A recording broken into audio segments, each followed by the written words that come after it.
Hey ladies and gentlemen, Steven here from the YouTube channel Redolessence. Thank you so much for tuning in. I really do appreciate your support. Today I'm being joined by one of my good friends, the beautiful Olya. Hi guys. Olya also has a channel called Scent Menu. I'm going to leave a link to that down below, so definitely go over there, show her some love. She has some really interesting content on her channel.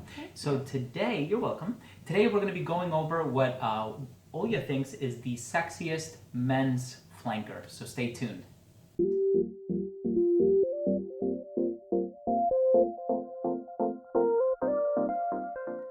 So there will be a giveaway in this video. To know what you need to do in order to enter the giveaway, just make sure you stay tuned until the very end of the video.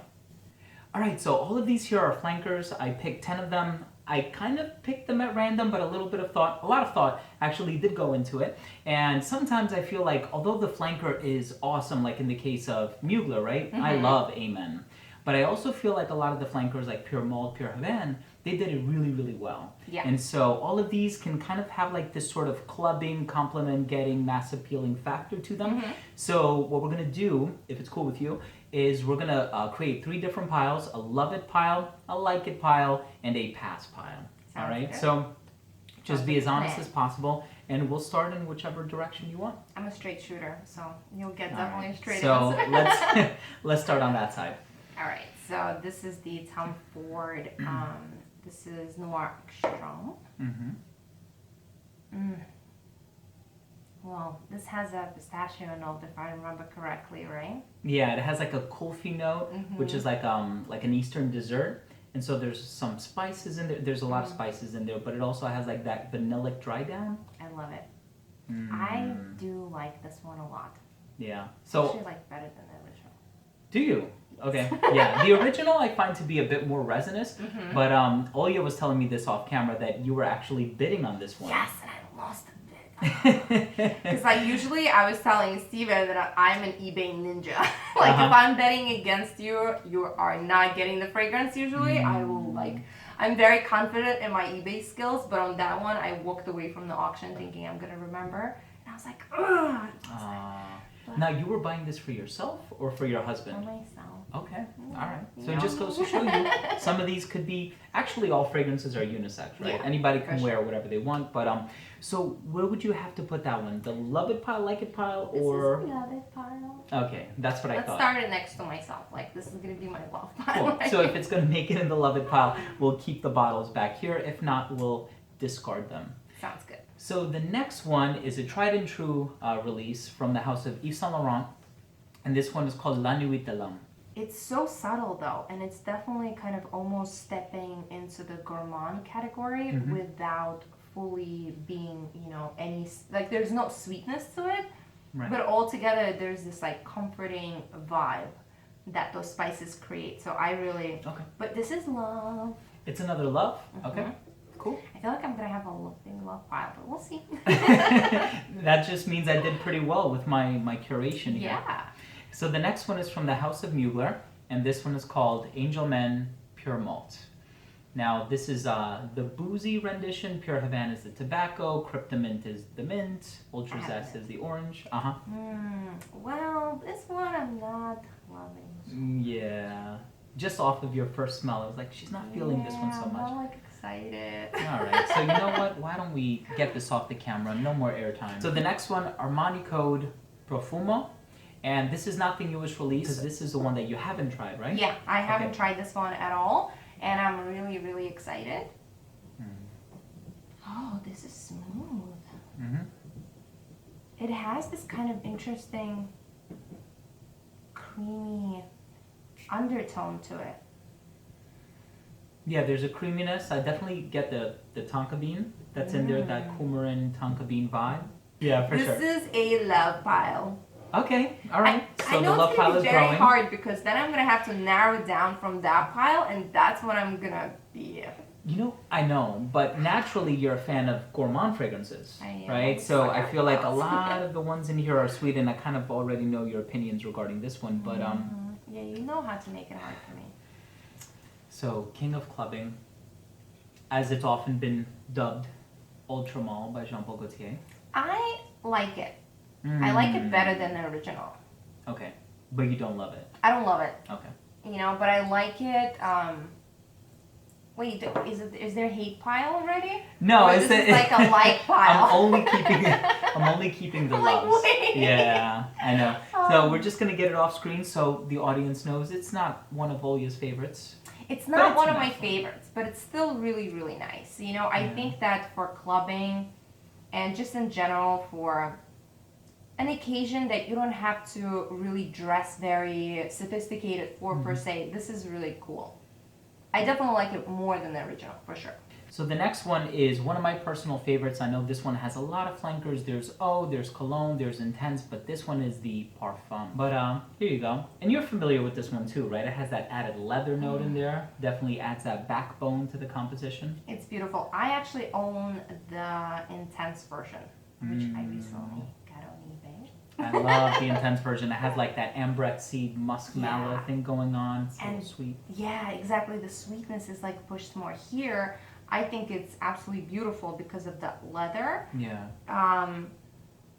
But I like the Intense version, which came out before that, which is still not the original. Right. So do I have to compare it to the original? No, not necessarily. So the next one is Atado Wanted by Night. Thank you. And this is a 2018 release. I personally consider it to be probably the best 2018 release, but this is a conversation we've had before, just in case those of you are, anybody out there says I'm influencing you by saying I think it's the best 2018 release, we've actually had that conversation before. We've done this, and I fell in love with this before. It was my first time smelling it blindly, and I fell in love with this fragrance. I actually bought it for myself, and then I ended up giving it to my godfather. But I think I'm just going to get myself another bottle because I just love this fragrance. I think that the balance of that kind of aromatic, spicy opening and then that coffee. Is it the coffee note that was here? I forget. Yeah, a little bit of it. I know there's like cinnamon. It's a very spicy, warm, rich composition. And I just love the dry down. I love like the way it projected. It was just so uplifting and bright. And at the same time, it was drying down to something like cozy and warm. Yeah. And this is love one. You said nice. Okay. So we have 4 loves, 3 that we discarded. So the next one is by Paco Rabanne, and it's 1 Million Privé. Again, not the newest flanker. I did wear this one quite a bit. The newest one is Lucky, but I'll tell you guys what I think about it in a bit. I like this one definitely better than the original for sure. Okay. I actually really like this. I'm gonna keep it in the love pile. Okay, another one makes its way to the love pile. I love it. It has a richness of the incense and the resins. I think there's a little bit of myrrh in there as well, but it retains a lot of that sweetness, but it's not cloyingly sweet, and it doesn't give off like a bubblegum persona like the original 1 Million does. This one is like, I love it. I really do love it. It's actually my favorite flanker. I like it a lot more than 1 Million Lucky. You know what I have to say? I think that the reason why I actually like it so much is because it is more sophisticated. It has more, you know, 1 Lucky Million is definitely, it's bright, it's uplifting, it was very fun, but I think it lacked a little bit that sophistication vibe. And I think this one actually has that. It like nails it. It's very sultry. Yeah, that's why I'm keeping it. Perfectly said. Perfectly said. So the next one, okay, so now we're venturing a little bit into lighter territory, although I think Invictus Aqua has some sweet elements in the dry down. So this one is by Giorgio Armani, and it's called Acqua di Gio Profumo. It just has that really interesting, fresh kind of zesty pine note in it that really jumps to my nose, and I love that note. This is really good. Do we have it in the last lineup? I don't think we have it. We did not have it, no, because this is a bit of an older release. I like this. Yeah. Love pile. Whoa. I'm doing pretty well. So you do love your designers. I do love my designers. There you go. Nice. Yeah, I'm not just a niche snob. I mean, I tend to be sometimes. Well, to work at a niche boutique, I mean, you know, you have to have an appreciation for a lot of the more higher end luxury fragrances. That is true. I've been in niche for the past like 9 years, so it definitely rubbed off. Wow. Yeah, but I do agree. This has more of like a piney note in there. The patchouli, the green undertones. It's nice. Yeah. This is really good. Is this 2016? Yeah. So this is like the very first formulation. Yeah. You can tell I like used the crap out of this one. But This is great. I have since acquired some of the newer versions, and it seems like every year they're coming out with a new one. So there's really no fear. And I think that for the most part, with some minute differences, they kind of smell the same. This is really good. Yeah. This is definitely one of the best years. That's why everybody's hunting down that one, including me. I have not been able to get my hands on it though. Not at the price that I would like, put it like that. Because I was looking at the price and I was like, And this one is actually, I know, and I don't think it's worth paying the inflated price for it. If you do find it online, just forget about it. It's not worth it. But I do think that this is it definitely is one of my most complimented fragrances. It's solid. It's just like sparkling, it's fresh, it's happy. It has this really interesting polarizing kind of freshness that just, it's like a wave that hits you before I think you even get close. It's like this it smells to me like fresh mountain air. You know, on like a really good sunny day, it's crisp and clean, and it's just one of those scents that's very uplifting. Oh, I love that description. What are you doing to me? This is a love pile. How about we do this? Can you pick, just to expedite the process a little bit, can you pick your top 3 and then you'll pick your top 1? Oh, you're going to do that again to me? Because before, I found what we did is we battled them out 2 by 2 by 2. So now we'll just say, hey, my 3 favorites are this, that, and that. All right. Oh, I got to get this. So think about it. Sexiest, flanker, you know, your husband comes home from work, he's wearing one of these, and you cancel your plans for the evening. Well, you put it that way, I think that may make it a little easier. And he'll be home soon, so maybe I'll make you a decant. It sounds like you weren't really feeling the La Nuit de l'Homme. Yeah, you see... Right? Yeah, I'm starting to lose it. Yeah. I'm gonna have to get rid of this one. Profumo as well? Okay, just 2 more.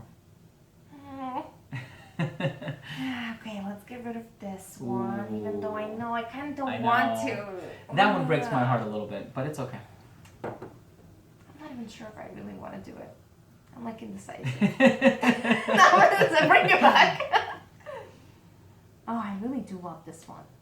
Okay, you know what? But I don't like that. You know,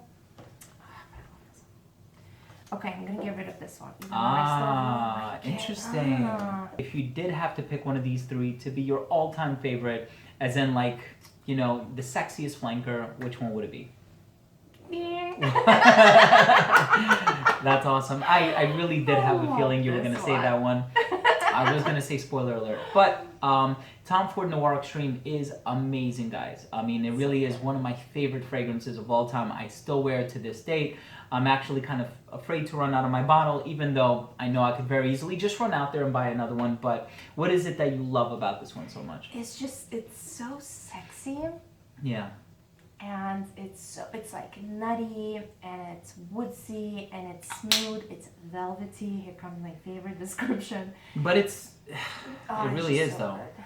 Yeah, I really love this one. It has a little bit of that creamy note, but it's not too much. It's like the most well-balanced gourmand. Yeah. And it's masculine, and at the same time, it has this softness to it. It's just, I love this. Yeah. I love it. And they really did find a way to make it sweet without making it overly saccharine or like juvenile or cloying. Because I know a lot of fragrances could very easily reduce to like an ethyl maltol or like a synthetic amber or something like that. And if you really amp it up, it can kind of give off that cloying approach. But with this one, although it does have that dessert-like vibe, that's definitely what they were going for. I found that they found a way to kind of smooth it out and make it velvety, as you like to say. It's also, I think, so, you know, it's so delicious on the skin. Like, you know, my skin enhances the creamy aspect of it a little bit more. Are you wearing it right now? I am, yes. So check it out. Oh my God, it's so like, I feel like it's nuttier on you. You know, it's like more prominent on that dry nuttiness, you know, that really jumps to me. I am telling you, there is like a pistachio note in here. There definitely is. There's that creamy richness in there, and I mean, the folks over at Tom Ford obviously did an incredible job. I think you can't go, like, it's one of my most respected, I definitely respect them a ton, on the designer side and the niche side. So definitely, guys, this is Olya's number one. Love it. If I had to give you a number one, I might actually end up picking the same one. Really? Just because I love it so much, yeah. Yes. So we are twinning in that regard. But guys, thank you so much for watching. I really do appreciate it, both ladies and gentlemen. I say guys, but you know, I mean both ladies and gentlemen. If you are new to this channel and you took something of value from this video, I would really love your subscription. All you have to do is click the red subscribe button in the corner. This way, whenever I do upload future fragrance-related videos, they will get delivered straight to your feed. You never need to worry about missing any of our future fragrance content. And I'm also going to leave Olya's channel down below. She does have a channel called Scent Menu, so definitely check her out. Make sure to subscribe to her. So as we mentioned in the beginning of the video, there is a giveaway, and I am willing to part with a 5 ml decan of each one of these fragrances. As long as you live in the continental US, I'm sorry my international subscribers, shipping is a monster for me, but I will be doing a giveaway for you very soon. All you need to do is just leave a comment down below and let us know, of these 3, which one are you the most interested in trying. Thanks again for watching, everybody. Love you guys. Take care. We'll see you next time.